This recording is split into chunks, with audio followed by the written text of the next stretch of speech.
আসসালামু আলাইকুম বন্ধুগণ, কেমন আছেন সবাই? আশা করি সবাই ভালো আছেন আল্লাহর রহমতে। আমিও আলহামদুলিল্লাহ আল্লাহর রহমতে আপনাদের দোয়ায় আল্লাহ আমাকে ভালো রেখেছেন।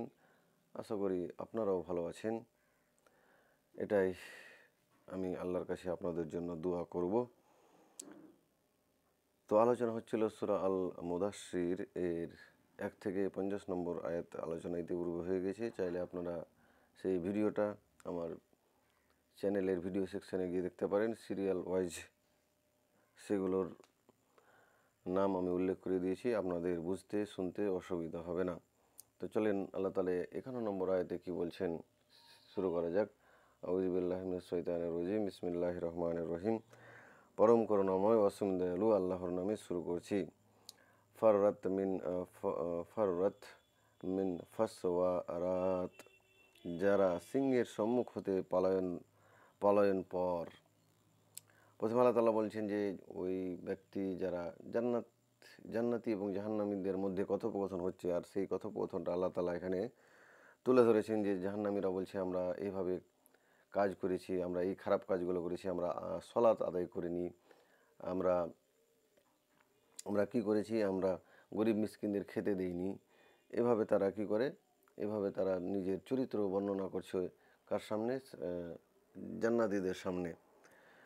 তো কী করবে তারা? তারা যেন ভীত সন্ত্রস্ত হয়ে পালানো, তো বন্য গাথা আল্লাহ তাআলা তাদেরকে বন্য গাথা বলেছেন। এভাবে তারা কি করে? পালায়নরত হয়, পালায়।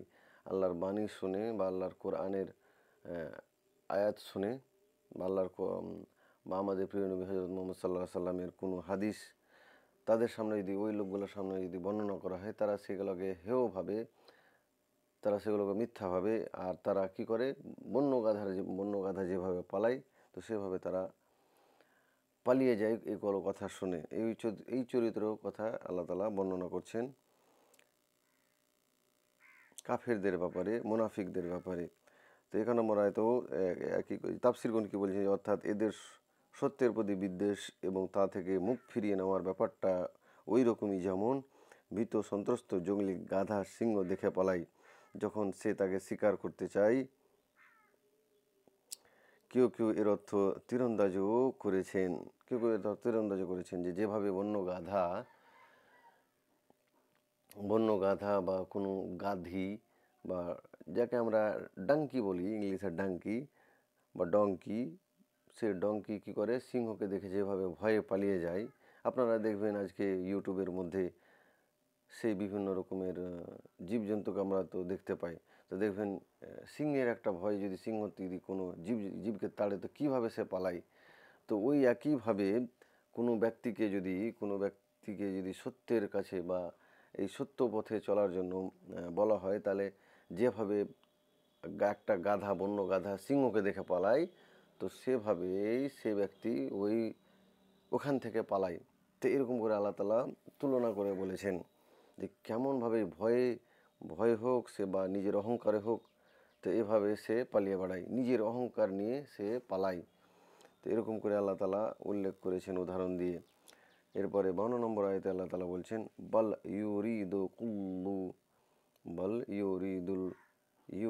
কুল্লুম রে ইম মিনহুম আইয়ুতা সু হুফাম মুনাসসারাত। 52 নম্বর আয়াতে আল্লাহ তাআলা বলছেন যে বাল ইউরিদু কুল্লুম রি ইম মিনহুম আইয়ুতা সুহুফাম মুনাসসারাত, বরং তাদের মধ্যকার প্রত্যেক ব্যক্তি কামনা করে যে তাকে উন্মুক্ত গ্রন্থ প্রদান করা হোক। বস্তুত তাদের প্রত্যেকেই কামনা করে যে তাকে একটি উন্মুক্ত গ্রন্থ দেওয়া হোক। তাফসীরগণ কি বলছেন যে অর্থাৎ প্রত্যেকের হাতে আল্লাহর পক্ষ থেকে একটা করে উন্মুক্ত কিতাব অবতীর্ণ হোক, যাতে লেখা থাকবে যে মুহাম্মদ সাল্লাল্লাহু আলাইহি সাল্লাম আল্লাহর রসুল। কেউ কেউ এর অর্থ করেছেন আমল না করেই এরা আযাব হতে পরিত্রাণ পেতে চায়, অর্থাৎ তাদের প্রত্যেককে পরিত্রাণের সার্টিফিকেট দেওয়া হোক।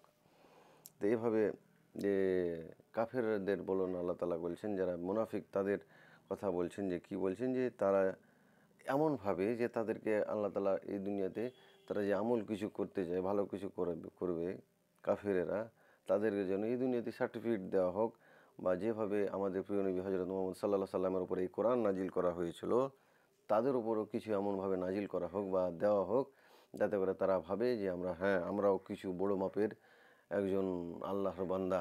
এভাবে তারা, এই মুনাফিকরা ভাবে, যারা সত্য কোনো কথাকে যদি আল্লাহর এই কোরআনকে যদি তাদের সামনে পাঠ করা হয় বা এই কোরআনের বাণী যদি তাদের সামনে বলা হয় বা কোরআনের যদি নির্দেশ বা আদেশ তাদেরকে বোঝানো হয়, তো তারা যেভাবে গাধা একটা সিংহকে দেখে পালায়, তো সেভাবে তারা পালায় আর ভাবে যে আমরাকে যাতে করে আল্লাহ একটা নিজস্ব নিজস্ব কোনো কিতাব বা নিজস্ব কোনো মজেজা দুক, যে আমরাও ভাববো যে আমরাও কিছু একটা বড় মাপের কোনো কিছু বান্দা বা অলিউল্লাহ।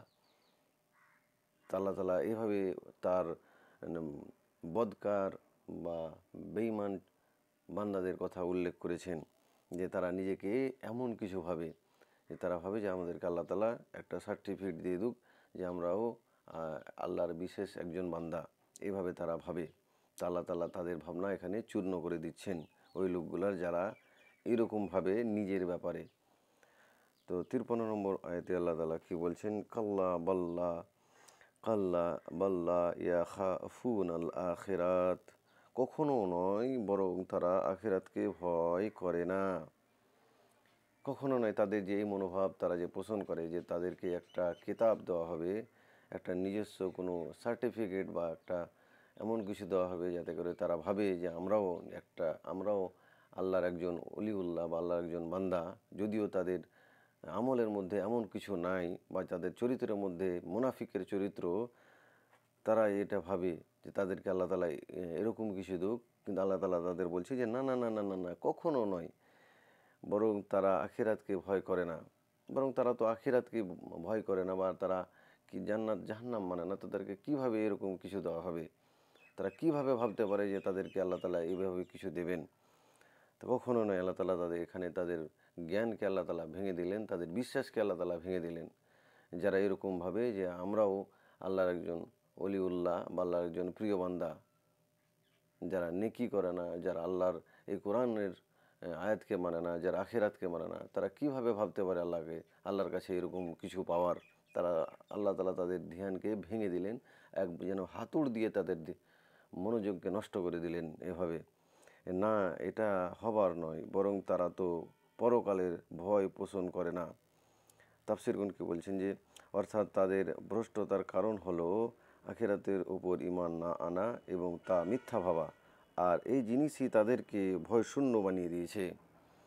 এবার তারা বলছে তাদের ভ্রষ্টতার কারণ হলো তারা কিভাবে ভ্রষ্ট হয়ে গেল, তারা কিভাবে পাপী বান্দা বা আল্লাহর নাফরমান বান্দার তালিকা নিয়ে নাম রাখালো, যে তারা কি করে আখিরাতের, যারা কিয়ামতের উপর ঈমান আনলো না এবং এটাকে মিথ্যা ভাবলো, জান্নাত জাহান্নাম হবে, তারা এটাতে ঈমান আনলো না, তারা এটাকে বিশ্বাস করলো না। আর এই জিনিসই তাদেরকে ভয় শূন্য বানিয়ে দিয়েছে, আর এই জিনিসটাই তাদের ভিতর থেকে আল্লাহর ভয় বের করে দিয়েছে। তো যার মধ্যে আল্লাহর ভয় নেই, যার মধ্যে কিয়ামতের বিশ্বাস নেই, আল্লাহ তাআলা তাদের কিভাবে এরকম নিয়ামত দিতে পারেন? কখনো নয়। আল্লাহ তাআলা তাদের ধারণা ভেঙে দিলেন এভাবে। এরপরে 54 নম্বর আয়াতে আল্লাহ তাআলা বলছেন, কাল্লা ইন্নাহু তাযকিরাত, কখনো নয়, এটি তো উপদেশ মাত্র। না, এটা হবার নয়। আল্লাহ তাআলা আবার বলছেন না না না না না না, এটা হবারই নয়। দেখেন, আল্লাহ তাআলা যখন কোনো কিছু বারবার করে বলেন, যেখানেই দেখবেন যে সেটাকে জোর দেওয়ার জন্য, আমরা যদি কোনো কিছু বিষয়ে বারবার করে যদি বলি, তো সেটাকে গুরুত্ব দেওয়ার জন্য, সেটাকে বিশেষভাবে কিছু বলার জন্য আমরা বলি যে না, এটা করতে হবে না, না তোমাকে এটা করতেই হবে না। কোনো কাজ যদি কেউ বলেন আমি এটা কোনো কাজ করতে পারি, কেউ যদি কোনো কাজ করার জন্য কাউকে বলে, তো না না তোমাকে এটা করতে হবে না, না তোমার জন্য এই কাজটা নয়। তো এভাবে আল্লাহ তাআলা বলছেন আমাদের বোঝানোর জন্য যে না, এটা হওয়ার নয়, এটা হওয়ার নয়। নিশ্চয়ই এই কোরআন উপদেশবাণী, এটা একটা উপদেশবাণী। আল্লাহ তাআলা বলছেন যে এটা হতে পারে না যে কাফেরদেরকে আমি কোনো বিশেষ নিয়ামত দেবো বা বিশেষ কোনো সার্টিফিকেট দেবো বা কোনো কিছু দেবো, যাতে করে তারা ভাবে যে আমরা আল্লাহর অলিউল্লাহ, যদিও তাদের মধ্যে আল্লাহর কোনো, এই কোরআনের কোনো বিশ্বাস নাই, বা তারা আখিরাতকে বিশ্বাস করে না, তবুও ভাবে আল্লাহ তাদের কিছু দেবেন। তা আল্লাহ তাআলা বলছেন যে কখনোই না, তাদেরকে কিছুই দেওয়া হবে না, তারা তো আখিরাতকে বিশ্বাস করে না। কিয়ামত, জান্নাত জাহান্নামকে বিশ্বাস করে না। আর এই নিশ্চয় আর অবশ্যই এই কোরআনই হচ্ছে উপদেশ বাণী। এই উপদেশ যারা মেনে নিল, এই উপদেশ যারা পালন করলো, তারাই সফল হবে, তারাই আল্লাহর প্রিয় বান্দাদের তালিকায় নিজের নাম লেখাতে পারবে। এখানেই আল্লাহ তাআলা এটাই বোঝাতে চেয়েছেন। তাফসীরগণ কি বলছেন, কিন্তু তার জন্য যে এই কোরআন থেকে নসিহত ও উপদেশ গ্রহণ করতে চায়, কিন্তু তার জন্য আল্লাহ তাআলা দিবেন, তাকে দিবেন আল্লাহ তাআলার বিশেষ সার্টিফিকেট বা আল্লাহ তাআলার বিশেষ বান্দাদের সূচি, তালিকা, যারা এই কোরআনকে নসিহত বা উপদেশ বাণী স্বরূপ গ্রহণ করবে। এই কোরআনের যেই আল্লাহ তাআলা হুকুম দিয়েছেন সেগুলো অক্ষরে অক্ষরে পালন করবে, কোনো কথা ছাড়াই। তো তাদেরকে আল্লাহ তাআলা কি দিবেন? বিশেষ বান্দাদের সার্টিফিকেট দিবেন বা এমন কিছু দিবেন যেটা বান্দা কল্পনাও করতে পারবে না, ইনশাআল্লাহ। এটাই আল্লাহ তাআলা এখানে বোঝাতে চেয়েছেন, এটাই আমাদের এখানে শিক্ষা দিয়েছেন, উপদেশ দিয়েছেন। এরপরে 55 নম্বর আয়াতে আল্লাহ তাআলা বলছেন, ফামান শাআ যাকারাহু, ফামান শাআ যাকারাহু। এরপরে 55 নম্বর আয়াতে আল্লাহ তাআলা বলছেন, অতএব যার ইচ্ছা সে তা থেকে উপদেশ গ্রহণ করুক। আল্লাহ তাআলা এবার ইচ্ছার কথা বলছেন। আর দেখেন, কোনো জীবকে এভাবে ইচ্ছা বা নিজের বোধ শক্তি দেওয়া হয়নি যে এভাবে নিজের ইচ্ছাকে, এভাবে নিজের বোধ শক্তিকে কাজে লাগিয়ে কোনটা তার জন্য ভালো জানোয়ারের বা তার জন্য খারাপ, তা জানোয়ার বুঝে না হতো, তাকে অতখানি জ্ঞান দান করা হয়নি। কিন্তু আমাদের আল্লাহ তাআলা সর্বশ্রেষ্ঠ মাখলুকাত, আশরাফুল মাখলুকাত করে সৃষ্টি করেছেন, এবং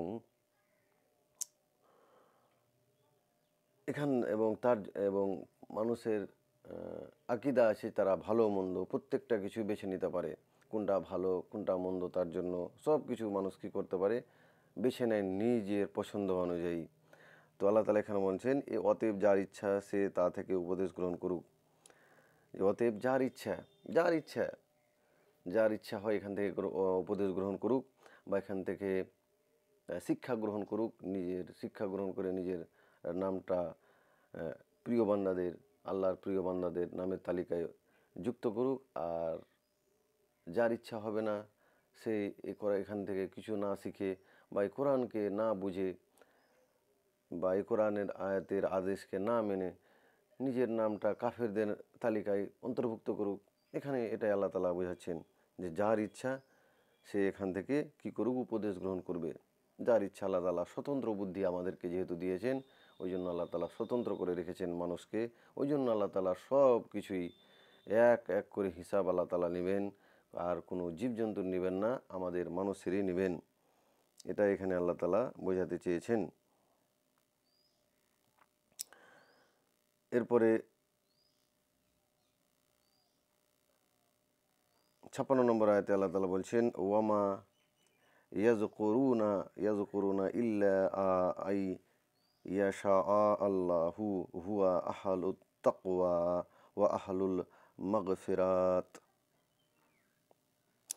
এরপরে 56 নম্বর আয়াতে আল্লাহ বলছেন, আর আল্লাহ ইচ্ছা ব্যতিরেকে কেউ উপদেশ গ্রহণ করবে না, একমাত্র তিনি ভয়ের যোগ্য এবং তিনি ক্ষমা করার অধিকারী। এবার আল্লাহ তাআলা বলছেন কি, আল্লাহর ইচ্ছা ব্যতিরেকে কেউ উপদেশ গ্রহণ করবে না, আল্লাহর ইচ্ছা ব্যতিরেকে কেউ উপদেশ গ্রহণ করবে না। এবং আল্লাহ যাকে ইচ্ছা তাকে কি করেন, বা যার অন্তরে আল্লাহ তাআলার ভয় আছে, তারাই একমাত্র বা আল্লাহর ইচ্ছাই তারাই উপদেশ গ্রহণ করবে। আর আর আল্লাহ ছাড়া আল্লাহ তাআলা যাকে এই জ্ঞান দিবেন না বা এই কিছু উপদেশ দিবেন না, তারা এখান থেকে কিছু গ্রহণ করবে না, উপদেশ গ্রহণ করবে না। একমাত্র তিনি ভয়ের যোগ্য, আল্লাহ তাআলাই একমাত্র ভয়ের যোগ্য। আল্লাহ তাআলাকে দেখেই আমাদের সব কিছু দিয়ে আল্লাহ তাআলার উপর বিশ্বাস রেখে কী করতে হবে, আল্লাহকে দেখে ভয় করতে হবে, এক আল্লাহর উপর ঈমান আনতে হবে, এবং তিনি ক্ষমা করার অধিকারী, এবং তিনি কি করেন, তিনি সব কিছু, সব গুনাহের ক্ষমার অধিকারী। যতই বড় আমরা পাপ করি না কেন, আল্লাহ তাআলাই ক্ষমা করেন। তাফসীরগণ কি বলছেন দেখা যাক। অর্থাৎ এই কোরআন থেকে হেদায়েত এবং নসিহত সেই গ্রহণ করতে সক্ষম হবে যার জন্য আল্লাহ চাইবেন, অর্থাৎ সেই আল্লাহই এর উপযুক্ত যে তাকে ভয় করা হোক। তিনি আর তিনি মাফ করার এখতিয়ার রাখেন, কাজে তিনি এই অধিকার রাখেন যে তার আনুগত্য করা হোক এবং তার অবাধ্যতা থেকে বিরত থাকা হোক। এতে মানুষ তার ক্ষমা ও রহমত পাওয়ার অধিকারী সাব্যস্ত হবে। তো আল্লাহ তাআলা আমাদের যাতে বুঝার এবং আমল করার তৌফিক দান করে। যাই হোক, ভিডিওটা আর বেশি লম্বা করছি না। আল্লাহ আমাদের বোঝার এবং আমল করার তৌফিক দান করেন। সকলে বলেন আমিন। এবং এখান থেকেই আমরা দেখতে পেলাম যে এখান থেকে আমরা জান্নাত জাহান্নামের বর্ণনা, জান্নাতীরা কী বলছে জাহান্নামীদের এবং জাহান্নামীরা কী বলছে জান্নাতীদের, সব কিছু দেখতে পেলাম। এবং আল্লাহ তাআলার ভয় আমাদের প্রত্যেকে মানুষের মধ্যে রাখতে হবে। আমরা ভয় করব তো আল্লাহর উপর, আল্লাহকে দেখে ভয় করব, কাউকে দেখে নয় এই পৃথিবীর। আমরা যদি কোনো ভুল করে ফেলি, যদি কোনো পাপ কাজ করে ফেলি, তো আমরা একমাত্র আল্লাহর কাছেই ক্ষমা প্রার্থী হব মৃত্যুর আগে পর্যন্ত। যতক্ষণ না মৃত্যুর ফেরেশতা আমাদের সামনে না এসে যায় তার আগে পর্যন্ত আমরা কি করব? আল্লাহর কাছে ক্ষমা চাইব। এটাই আল্লাহ তাআলা এখানে বোঝাতে চেয়েছেন বা আমাদের শিক্ষা উপদেশ দিয়েছেন। তো যাই হোক, ভিডিওটা আর অনেক বেশি হয়ে গেল। তো যদি ফেসবুকে দেখে থাকেন তো চ্যানেলটা ফলো করবেন, আর ইউটিউবে দেখে থাকেন তো চ্যানেলটাকে সাবস্ক্রাইব করবেন, ঘন্টাটা দেবে রাখবেন এরকম আরও ভিডিও পাওয়ার জন্য। আসসালামু আলাইকুম ওয়া রাহমাতুল্লাহি ওয়া বারাকাতুহু।